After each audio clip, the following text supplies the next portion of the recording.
Il y a beaucoup de choses qui m'ont déplu dans La femme de ménage de Freda McFadden, en fait, tout. Mais il y a un truc que je veux souligner, c'est que en fait, Freda McFadden écrit La femme de ménage sans aucun style. Ce que je veux dire, c'est que on est vraiment sur un roman de gare qui se veut très facile à consommer, donc le style est celui de tout le monde, elle n'a fait aucun effort à ce niveau. Et là où ça se voit le plus, c'est que en fait, dans La femme de ménage, il y a 2 narratrices. Il y a Milly, la femme de ménage, et il y a la bourgeoise, qui la recrute. Et étant donné leur parcours, alors même si on apprend qu'elles ont plus de points communs que ce qu'on pourrait penser à première vue, étant donné leur parcours, elles sont pas forcément censées avoir le même langage, parce qu'elles ont pas le même statut social, elles ont pas vécu les mêmes choses, et cetera. Milly, elle sort de prison, enfin bref, elles ont pas vécu les mêmes choses.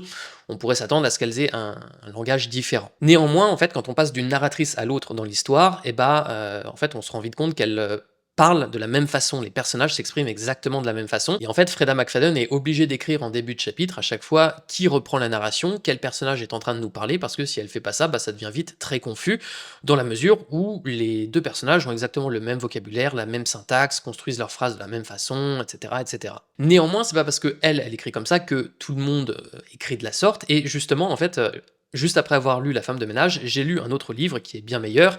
Il s'agit de La bonne mère de Matilda Di Matteo. Et en fait, ce livre partage un petit point commun avec La femme de ménage, c'est qu'il y a deux narratrices dans cette histoire. Il y a d'un côté une mère et de l'autre sa fille, et le roman explore leur relation assez conflictuelle. Pour bien préciser les deux personnages, on a d'un côté la mère qui a un côté assez excentrique, c'est vraiment une Marseillaise avec l'accent marseillais, avec le vocabulaire marseillais, etc.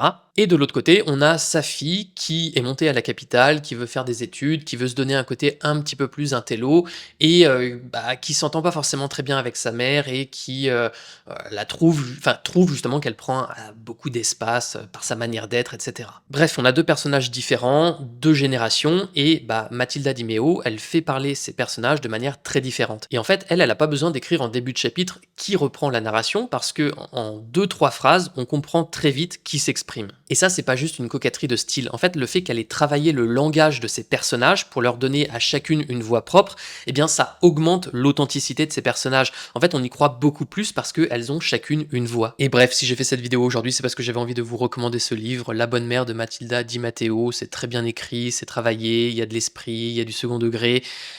Bref, je recommande chaudement.